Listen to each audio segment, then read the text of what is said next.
ইয়াউমা ইয়াফিরুল মারউ মিন আখি ওয়া উম্মিহি ওয়া আবি ওয়া সাহিবাতিহি ওয়া বানি। যেদিন পিতামাতা সন্তান থেকে পৃথক হয়ে যাবে, বন্ধু বন্ধু থেকে পৃথক হয়ে যাবে, আত্মীয় স্বজন দেখলেই চেহারাটা আড়াল করে ফেলবে।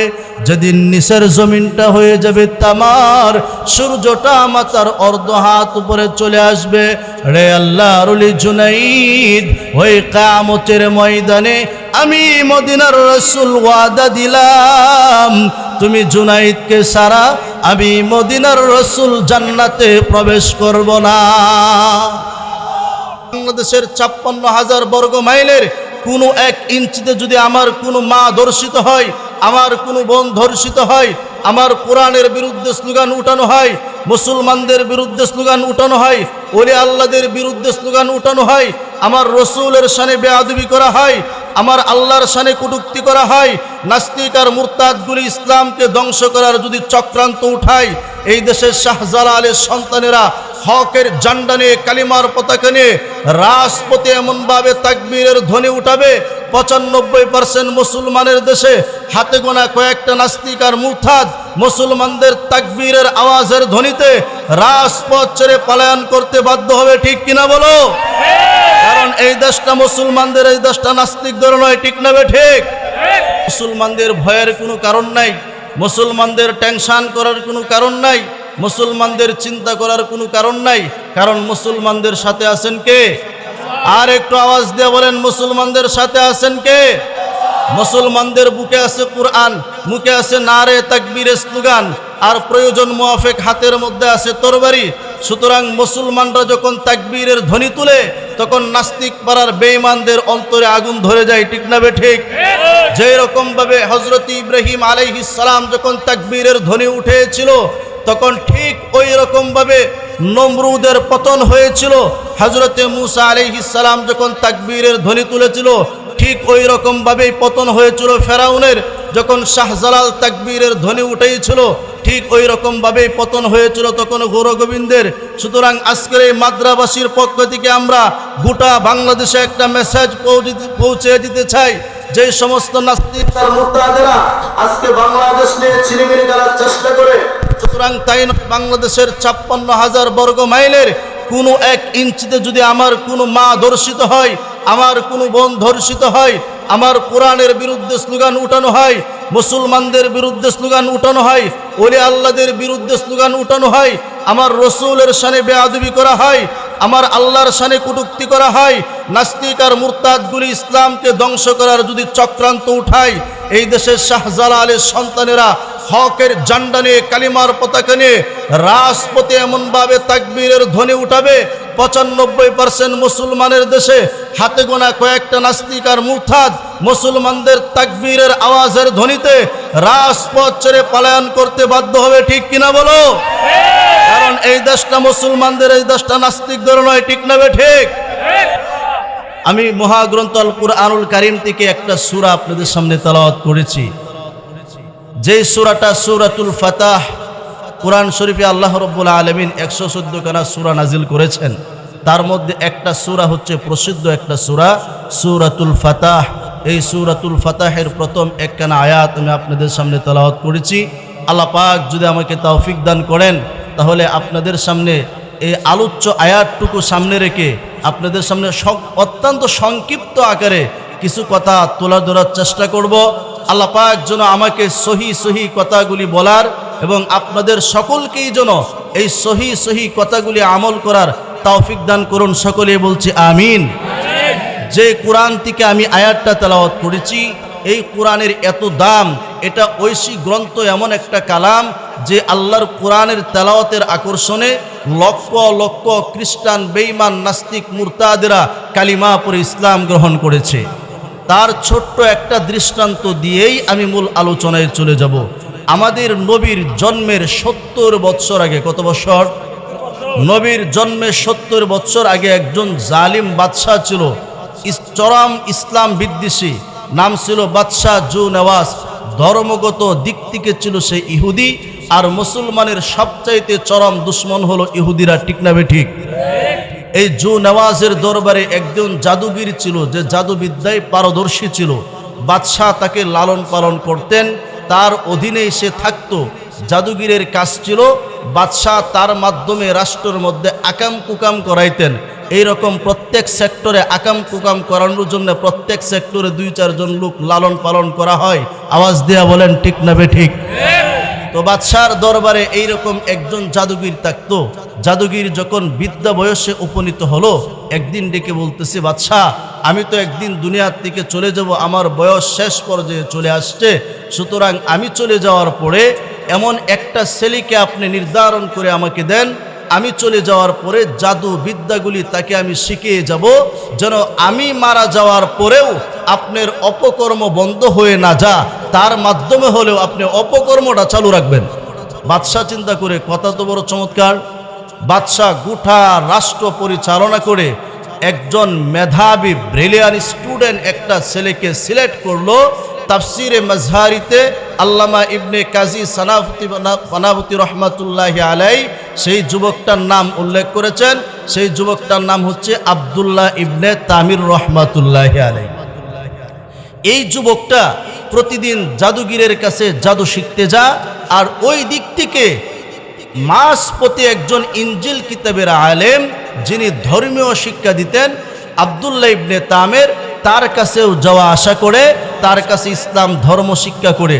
সংক্ষিপ্ত কথা হলো এই, এক পর্যায়ে আব্দুল্লাহ ইবনে তামের ধর্ম শিক্ষার দিক থেকেও কমপ্লিট করলেন, জাদুগিরের কাছ থেকে জাদু বিদ্যাও কমপ্লিট করলেন। আব্দুল্লাহ ইবনে তামির রহমাতুল্লাহি আলাই এবার পরীক্ষার পালা, কার ধর্মটা সত্য আর কার ধর্মটা মিথ্যা, এইটা পরীক্ষার অপেক্ষা করতেছে। ঘটনাক্রমে তাফসিরে মাজহারিতে আল্লামা কাজী সানাউল্লাহ পানিপতি রহমাতুল্লাহি আলাই উল্লেখ করেছেন যে বাদশার যেই ছেলেটাকে দেওয়া হয়েছিল জাদুবিদ্যা শিক্ষা করার জন্যে, সে জাদু শিখলো, ইসলাম ধর্মও শিখলো। এখন পরীক্ষাটা করবে কোথায়, কোনটা সত্য আর কোনটা মিথ্যা? ঘটনাক্রমে আব্দুল্লাহ ইবনে তামির রহমাতুল্লাহি আলাই যেই এলাকায় বসবাস করতেন, ওই এলাকার রাস্তার মাঝখানে একটা বিশাল বড় বাঘ। চতুর্দিক থেকে মানুষ আতঙ্কে বাঘকে সরানো যাচ্ছে না।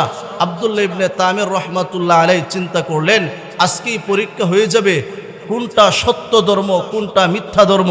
আব্দুল্লাহ ইবনে তামির রহমাতুল্লাহি আলাই ছোট্ট একটা পাথরের কোনা নিলেন, আর জাদুগিরের সমস্ত জাদু বিদ্যাগুলি দর্শন করে কোনোভাবে বাঘকে সরাইতে পারলেন না। আব্দুল্লাহ ইবনে তামির রহমাতুল্লাহি আলাই ছোট্ট একটা পাথরের কোনা নিলেন, আর ওই পাথরটা হাতের মধ্যে লইয়া দোয়া করতেছিল, আর আব্দুল্লাহ ইবনে তামির রহমাতুল্লাহি আলাই আল্লাহর কাছে বলতেছিল, আয় রব্বুল আলামিন, আমার গোটা জিন্দেগীর সব ইলম আর জ্ঞান আমি অর্জন করেছিলাম যে জাদুগিরের কাছ থেকে, তার সমস্ত বিদ্যাকে আমি একত্রিত করে, তার সমস্ত তন্ত্র মন্ত্রকে আমি একত্রিত করে আমি বারবার চেষ্টা করলাম, ভাগকে সরাইতে পারলাম না। আয় আল্লাহ, যার কাছ থেকে আমি ইনজিল শিক্ষা করেছিলাম, ইনজিল যদি তোমার কিতাব হয়ে থাকে আর ইসলাম ধর্ম যদি সত্য হয়ে থাকে, এই পাথর দিয়ে আঘাত করার সাথে সাথে বাঘটা যেন মারা যায়। আব্দুল্লাহ ইবনে তামির রহমাতুল্লাহি আলাই পাথরটা নিয়ে যখন আল্লাহর দুহাই দিয়ে, ইসলাম ধর্মের দুহাই দিয়ে যখন পাথরটার উপর, বাঘের উপরে পাথরটা ছুঁড়ে মারলেন, তাফসিরে মাজহারিতে আল্লামা কাজী সানাউল্লাহ পানিপতি রহমাতুল্লাহ আলাই উল্লেখ করেছেন, বাঘের উপরে মারতে দেরি হলো, বাঘটা দুনিয়ার থেকে বিদায় হতে দেরি হয় নাই। তাহলে বোঝা গেল এটা পাথরের কোনো শক্তি না, ইমানদারের ইমানি মুজিজা। যেমন আল্লাহ নবী রাহমাতুল লিল আলামিন দাওয়াত ও তাবলীগের কাজে বের হইলেন, বিরামহীনভাবে দাওয়াত ও তাবলীগের কাজ করতেছেন। সাহাবাই কেরামদেরকে নিয়ে যাইতে যাইতে আল্লাহর রাসূল এক পর্যায়ে সাহাবাই কেরামরা বাধা দিলেন, নবী সামনে আর যাবেন না। আল্লাহর নবী বলে, কেন সামনে যাব না? সাহাবাই কেরামরা বলে, আল্লাহর হাবিব, সামনে বেঈমানদের বহুত বড় একজন পালোয়ান, বহুত বড় একজন জাদুকির, বহুত বড় একজন কুস্তিগির, সামনে আর যাওয়া যাবে না, তার নাম হচ্ছে রুকানা। ওগো আল্লাহর নবী, রুকানা যদি আপনাকে দেখে আঘাত করতে পারে। আল্লাহর নবী ডেকে বলে, সাহাবীরা না, আল্লাহ আমাকে গোটা কুল কায়নাতের জন্য রহমত বানায় পাঠাইলেন, আল্লাহ বলছেন ওয়ামা আরসালনাকা ইল্লা রাহমাতাল লিল আলামিন। সাহাবীরা রে, আল্লাহ তো আমাকে শুধু মুসলমানদের জন্য নবী বানাই নাই, আল্লাহ পাক আমাকে বেঈমান মুশরিকদের জন্য নবী বানাইছেন। সাহাবীরা, সুতরাং এই জন্য আমি রুকানাকে কালিমার দাওয়াত থেকে মাহরুম করতে পারি না, তার কাছেও কালিমার দাওয়াত পৌঁছাইতে হবে। আল্লাহ নবী রুকানার কাছে যখনই গেলেন, রুকানা বলতেছে, এ মুসলমানের নবী মুহাম্মদ, তোমার আল্লাহ কি সত্য? আল্লাহর নবী বলে, হ্যাঁ আমার আল্লাহ সত্য। তোমার ধর্ম কি সত্য? বলে যে হ্যাঁ আমার ধর্ম সত্য।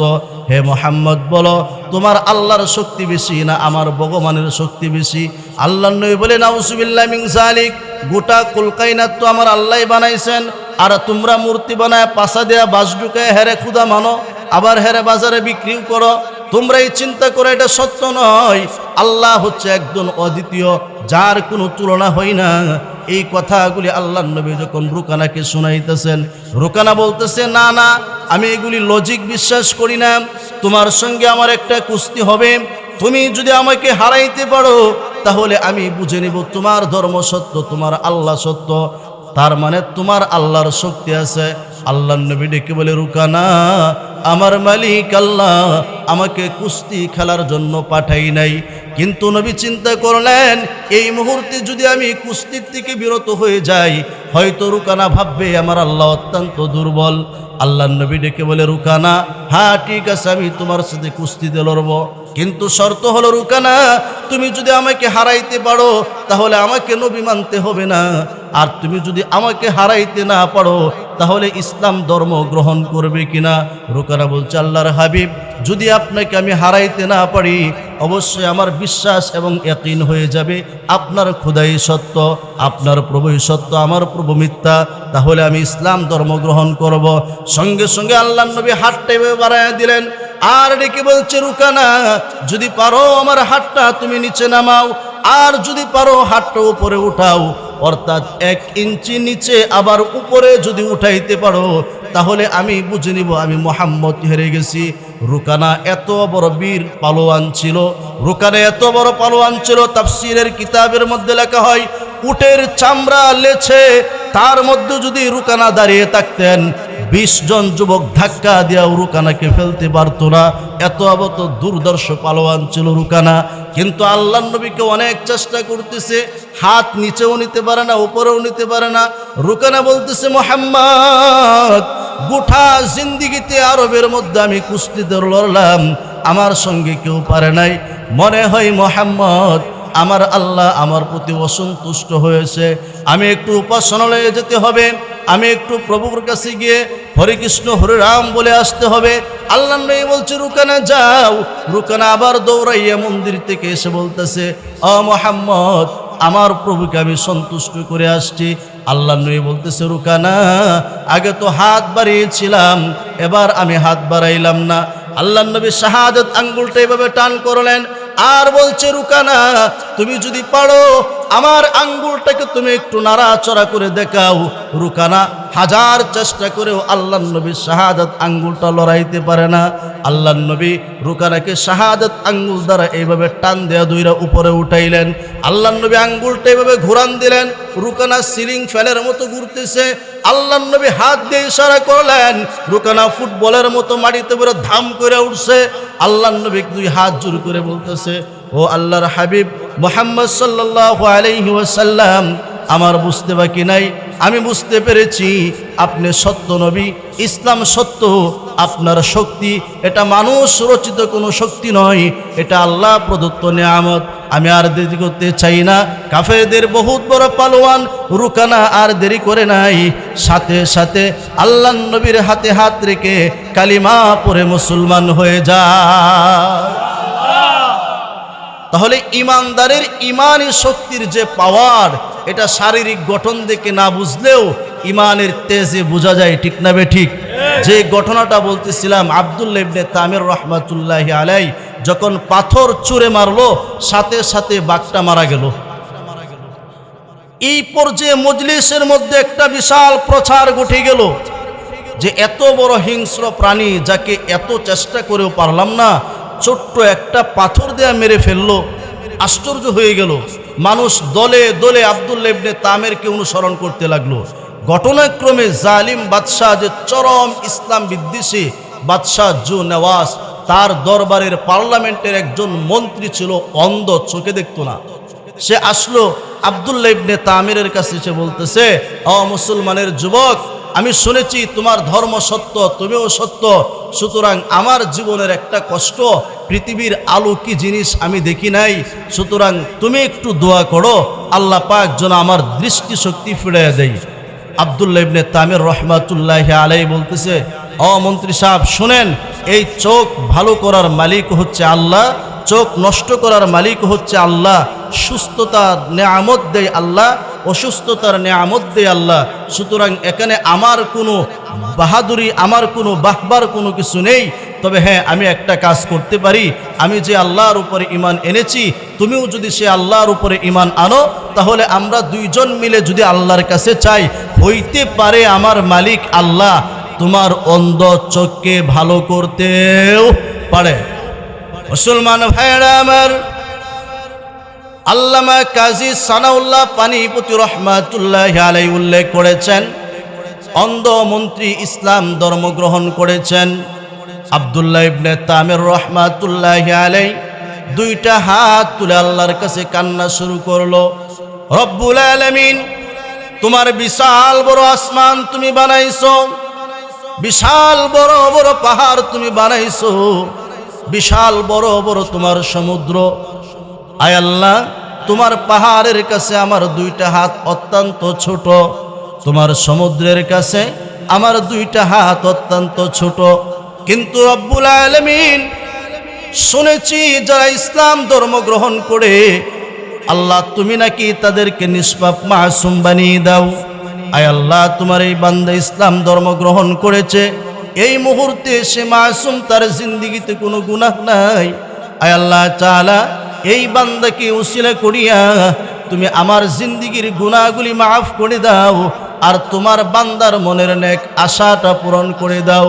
আল্লামা কাজী সানাউল্লাহ পানিপতি রহমাতুল্লাহ আলাইহি তাফসীরের মাজহারিতে উল্লেখ করেছেন, আব্দুল্লাহ ইবনে তামির রহমাতুল্লাহি আলাইহি আর অন্ধ মন্ত্রী হাত উঠানো অবস্থায় আল্লাহ পাক অন্ধ মন্ত্রীর দুইটা চোখ মুহূর্তের মধ্যে ভালো করে দিলেন। প্রচার কি কমলো না বাড়লো? বাড়লো। অন্ধ মন্ত্রী যখন পরের দিন রাজ দরবারে যায়, বাদশাহ জু নেওয়াজ বলতেছে, কিরে তুই না অন্ধ আসিলে, ভালোই লিখবে। বাদশাহ, গতকালকে আব্দুল্লাহ ইবনে তামিরের কাছে গিয়েছিলাম, সে আমাকে কালিমা পড়িয়েছে, আর তার প্রভুর কাছে হাত তুলে কি জানি বলল, সাথে সাথে আল্লাহ পাক আমাকে চক্ষু ফিরিয়ে দিলেন। বাদশার মেজাজ গরম হয়ে গেল।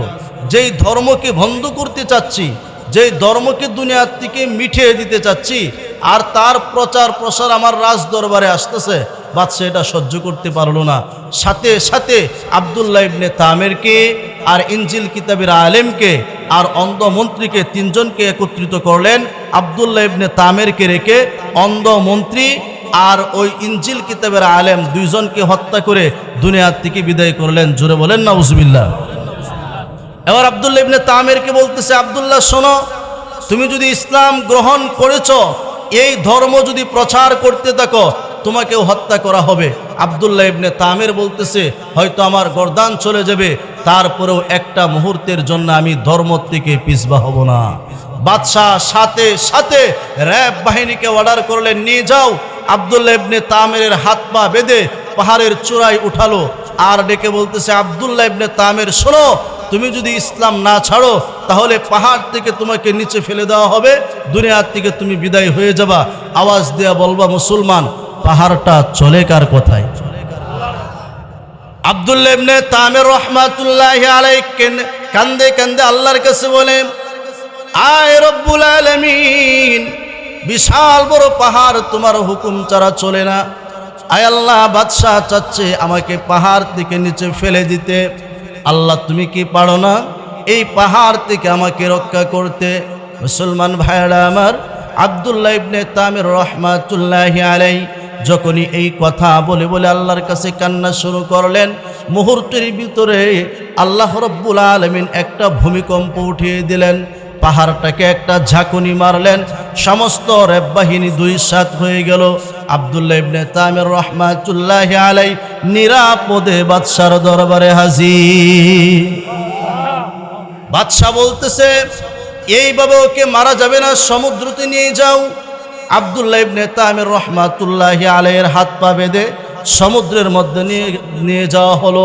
নৌবাহিনীরা বলতেছে, আব্দুল্লাহ ইবনে তামির, যদি কালিমা ছাড়ো তাহলে তুমি বাঁচবা, আর যদি কালিমা না ছাড়ো তোমাকে হত্যা করা হবে। আব্দুল্লাহ ইবনে তামির রহমাতুল্লাহি আলাইহি বলতেছে, না না, জীবন চলে যাবে, তারপরেও একটা মুহূর্তের জন্য আমি কালিমা ছাড়ব না। মুসলমান ভাইয়েরা আমার, আব্দুল্লাহ ইবনে তামির এবার আল্লাহর কাছে দোয়া করতেছে, রব্বুল আলামিন, পাহাড়টা যদি তোমার কথা চলে, সমুদ্রটাও তো তোমার হুকুম অনুযায়ী চলে। আয় আল্লাহ, এই নৌবাহিনীর হাত থেকে তুমি আমাকে বাঁচাও। আল্লাহ রব্বুল আলামিন সাগরের মধ্যে উত্তাল তরঙ্গ উঠাইয়া দিলেন। মুহূর্তের ভিতরে সমস্ত নৌবাহিনীর কমান্ডার যারা ছিল, সৈন্যবাহিনী ছিল, সব মারা গেল।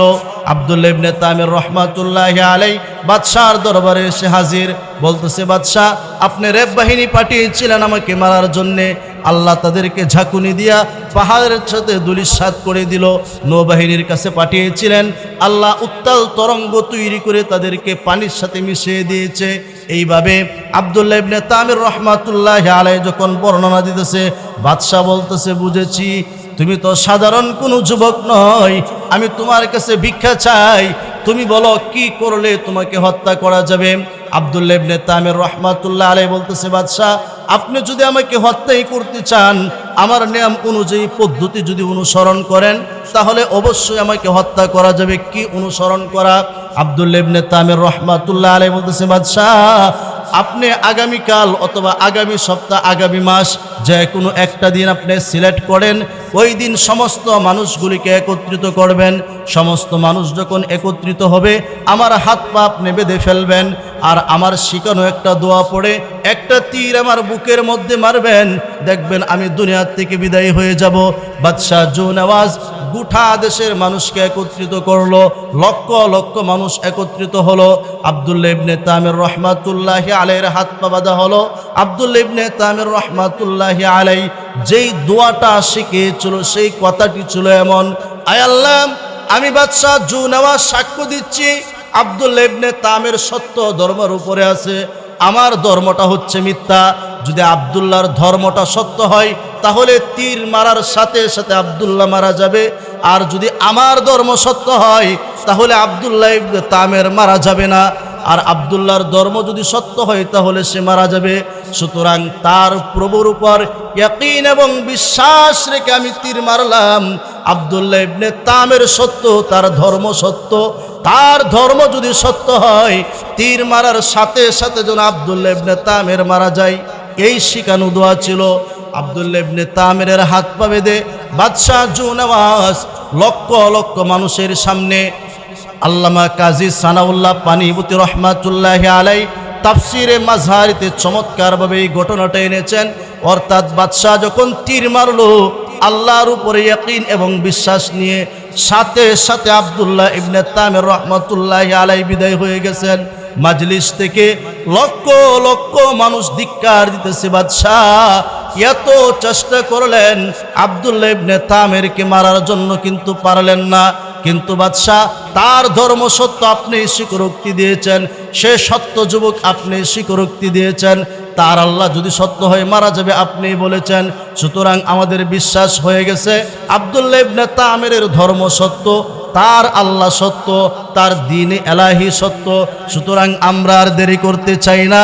একজন নয়, দুইজন নয়, লক্ষ লক্ষ কাফের বেঈমান আব্দুল্লাহর এই দৃশ্য দেখে আমার কুদার কালিমা পড়ে মুসলমান হয়ে যা।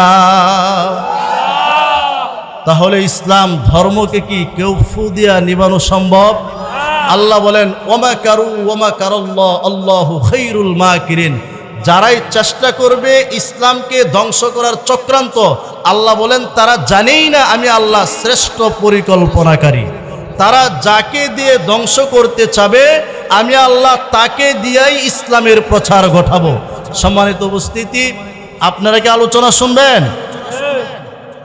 আমি আপনাদের সামনে যে সূরাটা তেলাওয়াত করেছি, মানবতার মুক্তির সনদ মহাগ্রন্থ আল কুরআনুল কারীম থেকে 114 খানা সূরার ভিতরে একটা সূরার নাম হচ্ছে সূরাতুল ফাতাহ। সূরা আল ফাতাহের প্রথম একখানা আয়াত আমি তেলাওয়াত করেছি।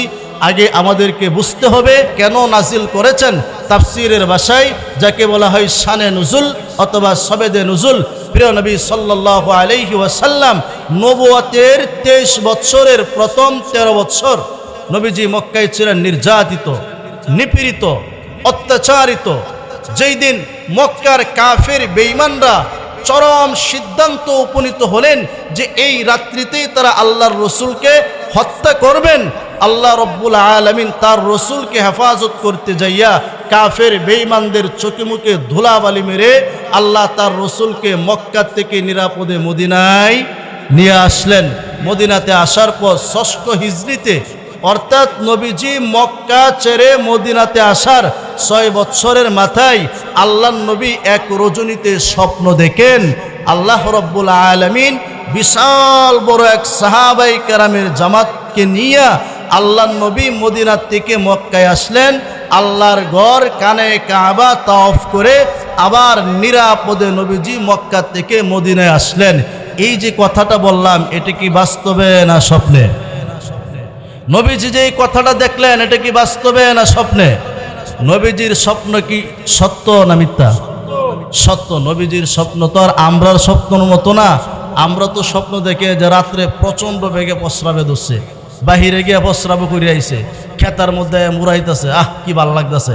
ঘুম থেকে উঠতে দেখে খেতা বালিশ মুইতে সব ভিজে আছে, ঠিক না বেটি? সারা রাত স্বপ্ন দেখে মিষ্টি খাইতেছে, ঘুম থেকে উঠতে দেখে বিদেশি সৌদির দুবাইয়ের কম্বল মুখের মধ্যে দিয়া সুন্দর করে চাবাইতেছে। সুতরাং তাহলে আমাদের স্বপ্ন আর নবীর স্বপ্ন এক না। জিবরাইল আলাইহিস সালাম যেই বার্তাটা নিয়ে আসতেন, জিবরাইল আলাইহিস সালাম যেই বার্তাটা নিয়ে আসতেন, অর্থাৎ যেটাকে বলা হয় ওহী, আল্লাহর নবীর কাছে যে বার্তাটা জিবরাইল আলাইহিস সালাম নিয়ে আসতেন সেটাকে কি বলা হয়? ওহী। ওহী যেমন সত্য, নবীজির স্বপ্নও ওই রকম সত্য। আল্লাহর নবী রাহমাতুল লিল আলামিন সাহাবাই কেরামদেরকে বললেন, সাহাবীরা আমি রাত্রিবেলা স্বপ্ন দেখলাম। কিছু সংখ্যক সাহাবী, অর্থাৎ কিছু না অনেক, প্রায় 1400 সাহাবী, অনেক বর্ণনাতে আসছে 1500, কোন রাওয়ায়াতে আসছে আরো বেশি, অর্থাৎ 1400, এটাই সহি।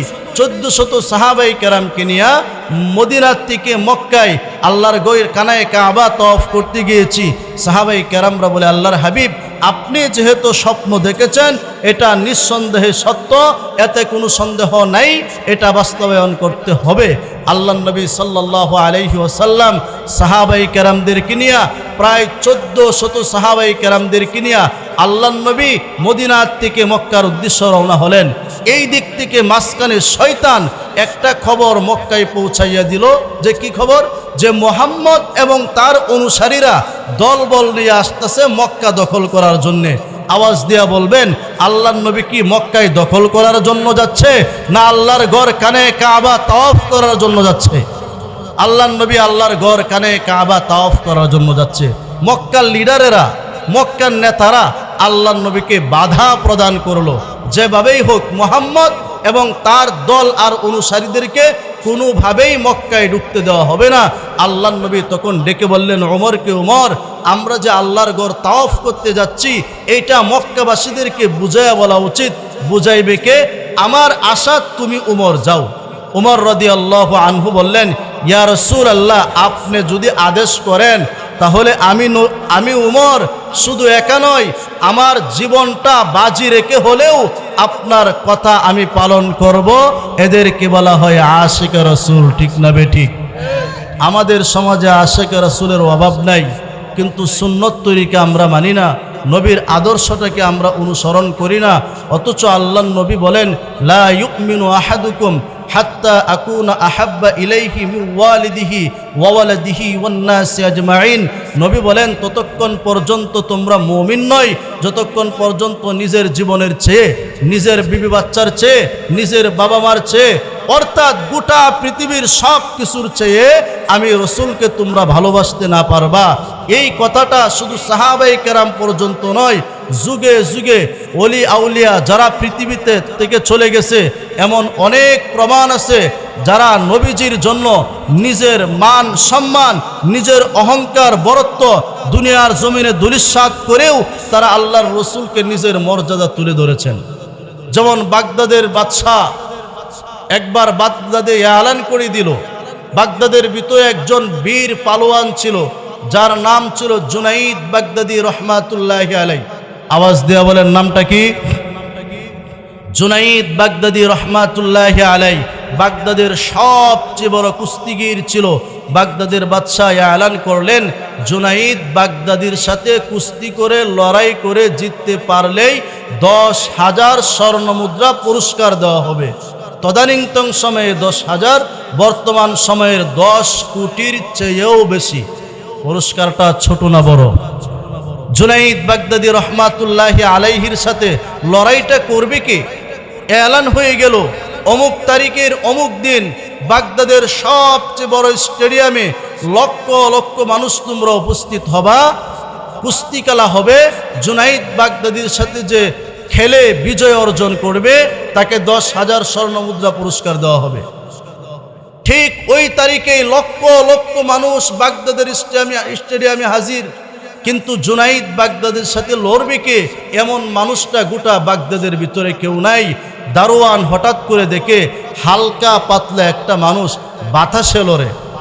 গভীর মনোযোগ, 10টা মিনিট গভীর মনোযোগ দেন যে তারা নবীজির জন্য কি করেছেন জীবনে। হালকা পাতলা একটা মানুষ বাতাসে লড়ে, এমন হালকা পাতলা মানুষ আমাদের সমানে নাই। মাদ্রাস থেকে ধাক্কা মারলে মাদ্রাস চলে দেব, কিন্তু গলার যে আওয়াজটা মনে হয় বিশাল। হালকা পাতলা একটা মানুষ আয়সা বলতে চাই, দারোয়ান গেট খুলো। যে তুমি কোথায় যাবা? যে জুনাইদ বাগদাদির সাথে আমি লড়াই করব। বলে আজীব ব্যাপার, জুনাইদ বাগদাদির একটা আঙ্গুলের টুকাও তো তুমি সহ্য করতে পারবা না। বলে এই দারোয়ান, তুমি কি জানো যখন তুমি এলান করেছিলা জুনাইদ বাগদাদির সাথে লড়াই করে জিততে পারলে 10,000 স্বর্ণ মুদ্রা পুরস্কার, এখানে উল্লেখ ছিল না স্বাস্থ্য থাকতে হবে, লম্বা হতে হবে, গঠন এমন হতে হবে, কোনো কিছুই উল্লেখ ছিল না। তুমি বলেছিলা জিততে পারলেই পুরস্কার, সুতরাং আমি প্রতিদ্বন্দ্বিতা লড়ব, তোমার অগ্র অধিকার দিতে হবে আমাকে, বাধা দেওয়ার অধিকার তোমার নাই। দারোয়ান চিন্তা করলো কথা তো সত্য। হালকা পাতলা মানুষটা মাঠের ভিতরে ঢুকলো। জুনাইদ বাগদাদি রহমাতুল্লাহ আলাইহি লক্ষ্য করে দেখে প্রতিদ্বন্দ্বী যদি সমপরিমাণ না হয় নিজেরও তো একটা লজ্জা শরমের ব্যাপার আছে। জুনাইদ বাগদাদি চিন্তা করলেন, এত হালকা পাতলা মানুষ যার সাথে লড়াই করে আমার সাজে না, বলে তোমার সাথে আমি লড়তে পারবো না, এটা সম্ভব না। হালকা পাতলা মানুষটা বলতেছে, জুনাইদ আমি তোমার সাথে আসলে লড়তে আসি নাই, তোমার সাথে আমি লড়তে আসি নাই, আমি এসেছি তোমার সাথে একটু কথা বলার জন্য। বলে কি কথা? বলে তোমার কানটা আমার মুখের কাছে লাগাও, তোমার সাথে আমি কয়েকটা কথা বলবো। আল্লাহর ওলি জুনাইদ বাগদাদি রহমাতুল্লাহি আলাইহি ওনার কানটা যখন হালকা পাতলা মানুষের মুখের কাছে নিয়ে গেল, হালকা পাতলা মানুষটা রেখে বলতেছে, জুনাইদ আমি জানি তোমার সঙ্গে আমি লড়াই করে পারবো না। রে জুনাইদ আমি অত্যন্ত দুর্বল একজন মানুষ, আমার শরীরে কোনো শক্তি নাই, কিন্তু রে জুনাইদ আমি কি জন্য এসেছি তুমি কি জানো? বলে না, তুমি কি জন্য আসলা? বলে আল্লাহর ওলি জুনাইদ আমি হচ্ছে আওলাদে রাসূল, আমি নবীর বংশের একজন মানুষ। জুনাইদ রে আজ কয়েকটা দিন হয়ে গেল আমার ঘরের মধ্যে কোনো খাবার নাই, আমার ছেলে মেয়েগুলি প্রতিদিন বলে বাবা হয়তো খাবার দাও, না হয়তো আমাদেরকে মেরে ফেলো। আল্লাহর ওলি জুনাইদ আমি বাবা হিসাবে লজ্জিত, কিন্তু আমি আওলাদে রাসূল, আমি কুরাইশ বংশের সন্তান, আমি ভিক্ষাও করতে পারি না, ভিক্ষাবৃত্তি আমার জন্য জায়েজ নাই। আল্লাহর ওলি জুনাইদ, আমি জানি তুমি বাগদাদের সবচাইতে বড় পালোয়ান। শুনেছি 10,000 স্বর্ণ মুদ্রা পুরস্কার দেওয়া হবে। রে আল্লাহর ওলি জুনাইদ, তুমি যদি ইচ্ছাকৃতভাবে হেরে যাও আর যদি বিজয়ের মালাটুকু আমাকে পড়ে দাও, জুনাইদ রে, আমি ওয়াদা দিলাম আমার মদিনার রাসূল তোমার সঙ্গে সাক্ষাৎ করবে। মুসলমান ভাইরা আমার, আল্লাহর ওলি জুনাইদ বাগদাদি রহমাতুল্লাহি আলাইহি, সাথে সাথে ওনার ভিতরটা নরম হয়ে গেল। আল্লাহর ওলি জুনাইদ বাগদাদি চিন্তা করলেন, এই দুনিয়াটা একদিন আমাকে ছেড়ে দিতে হবে, আর হাসরের ময়দানে নবীর শাফাআত ব্যতীত কোনো বান্দাই জান্নাতে যেতে পারবে না। এই চিন্তা করে করে আল্লাহর ওলি জুনাইদ বাগদাদি রহমাতুল্লাহি আলাইহি বাগদাদের স্টেডিয়ামে ইচ্ছাকৃতভাবেই জুনাইদ বাগদাদি কুস্তি করতে গিয়ে নিচে পড়ে গেলেন। লক্ষ লক্ষ মানুষ দীক্ষার দিতে শুরু করলো, ও আল্লাহর ওলি জুনাইদ, আমরা এসেছিলাম তুমি কুস্তিতে বিজয় অর্জন করবা, আমরা ফুলের তোড়া নিয়ে এসেছিলাম তোমার গলার মধ্যে বিজয়ের মালাটুকু পরিয়ে দিব, কিন্তু রে জুনাইদ, তুমি ইচ্ছাকৃতভাবেই তো হারলা না, তোমাকে হারানো হয়েছে জানি না, কিন্তু রে জুনাইদ, আমাদের লজ্জা শরম লাগতেছে, হালকা পাতলা একটা মানুষের সঙ্গে তুমি হেরে গেলা। মুসলমান ভাইরা আমার, জুনাইদ বাগদাদি রহমাতুল্লাহি আলাইহি অপরাধীর মতো মাথাটা নিচের দিকে দিয়া আল্লাহর ওলি জুনাইদ কানতে কানতে ময়দান থেকে বের হয়ে যায়। জুনাইদের মা প্রতিদিন ফুলের তোড়া হাতের মধ্যে লইয়া দাঁড়াইয়া থাকে, আমার জুনাইদ বিজয়ের বেশে আসবে আর তাকে আমি বিজয়ের মালাটুকু পড়াবো। জুনাইদের মা ফুলের তোড়া হাতের মধ্যে লইয়া দাঁড়াইয়া রইলেন, কিন্তু ভিন্ন ঘটনা লক্ষ্য করে দেখে আল্লাহর ওলি জুনাইদ কানতে কানতে মার কাছে গিয়া হাজির। মা ডেকে বলে, জুনাইদ, তুমি আমার সন্তান, আমার চাইতে বেশি ভালো তোমাকে কেউ চিনে না। এ মুসলমান, আওয়াজ দেয়া বলবেন, গোটা পৃথিবীকে যদিও বোঝানো যায়, কিন্তু মাকে কখনো মিথ্যা বোঝানো যায় না। আল্লাহর ওলি জুনাইদ বাগদাদি রহমাতুল্লাহি আলাইহি অপরাধীর মতো মার দুইটা হাতের মধ্যে ধরেছে। ও মা, গোটা জীবনভর তোমাকে বিজয়ের পুরস্কারে শুধু দিলাম, মা গো, আজকে কুস্তি করতে গিয়ে আমি ইচ্ছাকৃতভাবেই হেরে গেলাম। ও মা, কুস্তি করার জন্য আমি ময়দানে প্রবেশ করলাম, হঠাৎ করে লক্ষ্য করে দেখি হালকা পাতলা একটা মানুষ বাতাসে ধাক্কা দিলে লড়ে। ও মা, ওই মানুষটা আমার কানে কানে এসে বলল, সে নাকি আওলাদে রাসূল, কুরাইশ বংশের সন্তান, তার সন্তানেরা খাবারের অভাবে ক্ষুধার যন্ত্রণায় ছটফট করতেছে। মা গো, মদিনাওয়ালার ভালোবাসা পাওয়ার জন্য দুনিয়ার ফুলের মালা থেকে আমি চাই না, দুনিয়ার বাহবা আমি চাই না। ও মা, এই জন্য আমি ইচ্ছাকৃতভাবেই যুদ্ধের ময়দানে হেরে গেলাম। জুনাইদের মা বলে, বাবা জুনাইদ, ভালোই করেছো বাবা, খারাপ করো নাই, কিয়ামতের ময়দানে মদিনাওয়ালা আমার রাসূল তোমাকে বিজয়ের মালা পরিয়ে দিবে। হ্যাঁ মুসলমান, গভীর মনোযোগ দিয়ে শুনবেন। আল্লাহর ওলি জুনাইদ বাগদাদি রহমাতুল্লাহি আলাইহি মনে বড় কষ্ট লইয়া রাত্রিবেলা যখন ঘুমিয়ে গেলেন, আল্লাহর ওলি জুনাইদ বাগদাদি রহমাতুল্লাহি আলাইহি লক্ষ্য করে দেখে সুন্দর চেহারাওয়ালা একজন মানুষ। জুনাইদ বলে, জীবনে কত মানুষ দেখলাম, এই রকম সুন্দর চেহারাওয়ালা মানুষ দেখি নাই।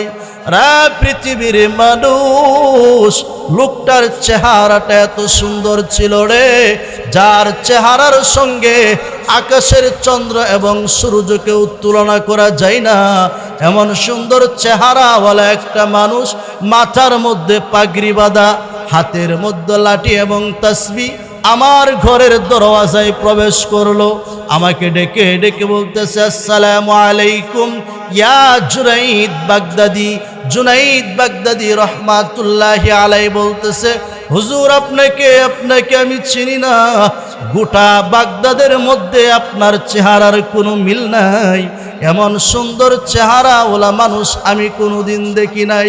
আওয়াজ দেয়া বলবা মুসলমান, এই মানুষটা কে হতে পারে? আওয়াজ দেয়া বলো।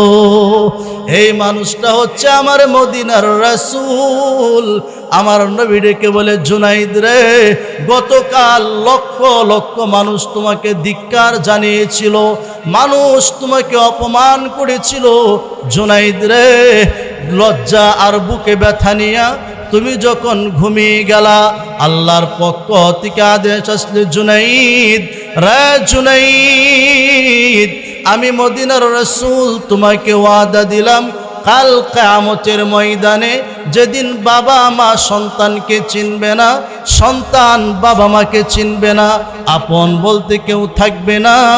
আল্লাহ বলেন, ইয়াউমা ইয়াফিরুল মারউ মিন আখি ওয়া উম্মিহি ওয়া আবি ওয়া সাহিবাতিহি ওয়া বানি, যেদিন পিতামাতা সন্তান থেকে পৃথক হয়ে যাবে, বন্ধু বন্ধু থেকে পৃথক হয়ে যাবে, আত্মীয় স্বজন দেখলেই চেহারাটা আড়াল করে ফেলবে, যেদিন নিচের জমিনটা হয়ে যাবে তামার, সূর্যটা মাথার অর্ধ হাত উপরে চলে আসবে। রে আল্লাহর ওলি জুনাইদ, ওই কিয়ামতের ময়দানে আমি মদিনার রাসূল ওয়াদা দিলাম, তুমি জুনাইদকে ছাড়া আমি মদিনার রাসূল জান্নাতে প্রবেশ করব না। এই জন্য আল্লাহ বলছেন, কুল ইন কুনতুম তুহিব্বুনাল্লাহ, যদি আল্লাহর ভালোবাসা পেতে চাও, আল্লাহ জানিয়ে দিয়েছেন, ফাত্তাবিউনি, তাহলে তোমরা আমার রাসূলকে অনুসরণ করো। যেই রকম আল্লাহ বলেন আমিনু কামা আমানান নাস, যেই রকম ভাবে অনুসরণ করেছিল সাহাবায়ে কেরামরা, ঠিক কিনা বলেন? মুসলমান ভাইরা আমার, হায়াতুস সাহাবার মধ্যে উল্লেখ করা হয়েছে, মদিনার মসজিদের মুয়াজ্জিন ছিল হযরতে বিলাল। হযরতে বিলাল প্রতিদিন আজান দেয়, হাইয়া আলাস সালাহ, হাইয়া আলাল ফালাহ, এসো কল্যাণের দিকে, এসো নামাজের দিকে। কিন্তু রে মুসলমান, একদিন গভীর রজনীতে আল্লাহর নবীর সাহাবী বেলাল আজান ভিন্ন কণ্ঠে দেয়, ভিন্ন বাক্য দেয়া বেলাল আজান দেয়। হযরতে বিলাল গভীর রজনীতে আজান দিতে শুরু করলো, হাইয়া আলাল জিহাদ, হাইয়া আলাল জিহাদ। হযরতে বিলাল হঠাৎ করে জিহাদের জন্য আহ্বান করলেন। মদিনার প্রত্যন্ত অঞ্চলে বিলালের আওয়াজটা চলে গেল, মদিনার নারী পুরুষগুলি ঘুম থেকে জাগ্রত হয়ে গেল। বিলাল প্রতিদিন আজান দেয়, আসসালাতু খায়রুম মিনান নাওম,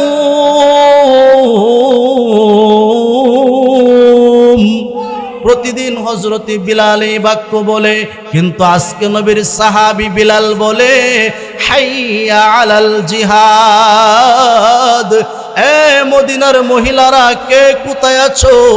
আর ঘুমিয়ে থেকো না, নবীর সঙ্গে বেঈমানদের যুদ্ধ শুরু হয়ে গেছে। কে আছো আশিক রাসূল, নিজেকে প্রমাণ করাইবা। কোন মা আছো, নিজের সন্তানকে জিহাদের ময়দানে পাঠাইবা, কিয়ামতের ময়দানে মুজাহিদের মা হইয়া মাওলার সামনে দাঁড়াইবা। কোন মা আছো, নিজের স্বামীকে যুদ্ধের ময়দানে পাঠিয়ে দাও, হাসরের ময়দানে নিজে একজন মুজাহিদের স্ত্রী হিসাবে উঠবা। এই কথাগুলি বলে বলে বিলাল যখন আহ্বান জানায়, মদিনার প্রত্যন্ত অঞ্চলে আওয়াজটা পৌঁছে গেল। মুসলমান ভাইয়েরা আমার, একজন বিধবা মহিলার কানে আওয়াজটা গিয়া পৌঁছলো। আল্লাহ নবী বিলাল ডাকে যুদ্ধের ময়দানে যাওয়ার জন্য। মহিলাটা কান্না শুরু করলো। মহিলার কান্নার কারণে মহিলার একটা সন্তান ছিল, বয়স 7 বছর। আওয়াজ দেয়া বলো যুবক ভাইয়েরা, কয় বছরের বাচ্চা? 7 বছরের বাচ্চা। বাচ্চাটারা ঘুম ভেঙে গেল।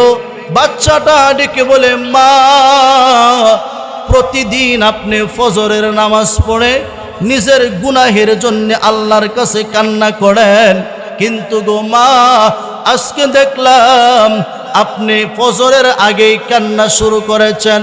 ও মা, কি জন্য কান্দেন? মহিলা ডেকে বলে, বাচ্চা তুই তো বুঝবে না, ও আমার কলিজার টুকরা সন্তান, নবীর সাহাবী বিলাল জিহাদের জন্য আহ্বান করতেছে। তোমার বাবা গত কয়দিন হইল যুদ্ধের ময়দানে শাহাদাত বরণ করেছে। সন্তান আমার স্বামীও নাই, উপযুক্ত কোনো সন্তান নাই, কারে আমি জিহাদের ময়দানে পাঠাবো? কিয়ামতের ময়দানে কত মদিনার মহিলারা আশিক রাসূল হইয়া আমার মাওলার দরবারে হাজির হইবে, কিন্তু আমার কষ্ট হলো আমার কোনো উপযুক্ত সন্তান নাই। নবী তো মহিলাদেরকে যুদ্ধের ময়দানে নিবেন না। ও বাবা, এই ব্যথায় ব্যতীত হইয়া কান্না শুরু করলাম। 7 বছরের সন্তানটা ডেকে বলে, মা, তুমি কেঁদো না, মা, তুমি কান্না করো না। আমি ওয়াদা দিলাম, আমাকে ফজরের নামাজের পর নবীর দরবারে নিয়ে যাও। আমি যুদ্ধের ময়দানে যাব, আমি শাহাদাত বরণ করব। কিয়ামতের ময়দানে তোমাকে মুজাহিদের মা বানাইয়া অথবা শহীদের মা বানাইয়া আমার মাওলার দরবারে তোমাকে দাঁড় করাবো। মুসলমান ভাইয়েরা আমার, 7 বছরের সন্তানটাকে লইয়া মা ঘুম থেকে উঠে ফজরের নামাজ শেষ করে সন্তানটাকে লইয়া দৌড়াইয়া চলে গেল নবীর দরবারে। মহিলাটা গিয়া দেখে সাহাবাই কেরামদেরকে নবী সিরিয়াল করাচ্ছেন, অর্থাৎ সাহাবাই কেরামরা যুদ্ধের ময়দানে যাওয়ার জন্য লাইন ধরেছে, 2টা লাইন ধরেছে যুদ্ধের ময়দানে যাওয়ার জন্যে। আল্লাহ নবী রাহমাতাল লিল আলামিন লক্ষ্য করে দেখে মহিলাটা পুরুষের লাইনের ভিতরে ঢুকে গেছে। সাহাবাই কেরামরা বলে, নবী গো, এই যে দেখেন না, মহিলাটা পুরুষের লাইনের ভিতরে ঢুকে গেল। ও নবী, এই মহিলাটাকে যুদ্ধের লাইন থেকে বের করেন। মহিলাটা বলে, সাহাবীরা রে, তোমরা কি দেখো না আমার কুলের মধ্যে একটা পুরুষ সন্তান, এই 7 বছরের সন্তানটাকে আমি জিহাদের ময়দানে পাঠাইতে চাই। কিয়ামতের ময়দানে আমি আশিক রাসূলের মা হইয়া আমার মাওলার দরবারে দাঁড়াইতে চাই। সাহাবাই কেরামরা বলে, মহিলা, নবী তো নিষেধ করেছেন ছোট মাসুম বাচ্চাদের